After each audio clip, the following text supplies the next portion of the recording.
Mega Man for the Virtual Console. You know, I'm old enough to remember when this game was new. Yes, I am that old. It was just such a cool concept. You could play the game in any way you want, tackle whatever level you wanted, and steal the powers of the bosses that you fight. It was that sense of openness I haven't seen in a lot of platformers. The game is basically this. You fight 6 robot bosses to gain their powers. They are Gutsman, Cutsman, Electman, Iceman, Fireman, and Bombman. Yeah, those were pretty generic names. I'm sure the creators weren't stressing too hard on those names. Okay, what should we call this guy who spits out fire? Let's call him Flamer.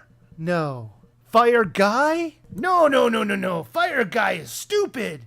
How about Fireman? Give this guy a raise. Now, the game is a side-scrolling platformer, and it is a very difficult one. So understand that if you're going to play this game. The worlds that Mega Man visits are themed for the boss that he's about to fight. So if you're going up against, I don't know, let's say Iceman, you're going to be in an ice-themed world with ice-themed enemies and traps to kill you. And if you're in Gutsman's world, you're inside a person's lower intestine. Wait, that doesn't make any sense. Oh, it's just a manufacturing world. What does this have to do with guts anyway? Couldn't they call him Blockman or Strongman? What do guts have to do with anything?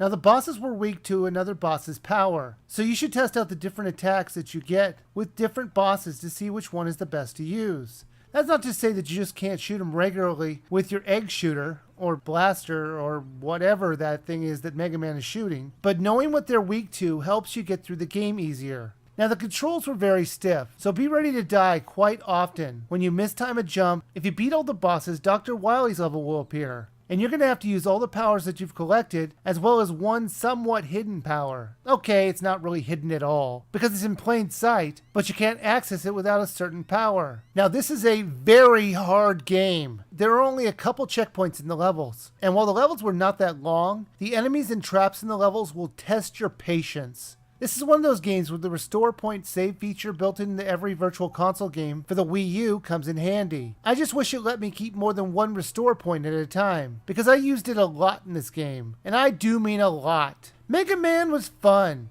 It wasn't as good as some of the later entries in the series, but that's to be expected. If you're a fan of the Mega Man series, or just always wanted to try a Mega Man game, this is a good game. But do understand, you're going to get frustrated, and it's going to be very hard, but it's still enjoyable to play, so I do think it's worth a buy.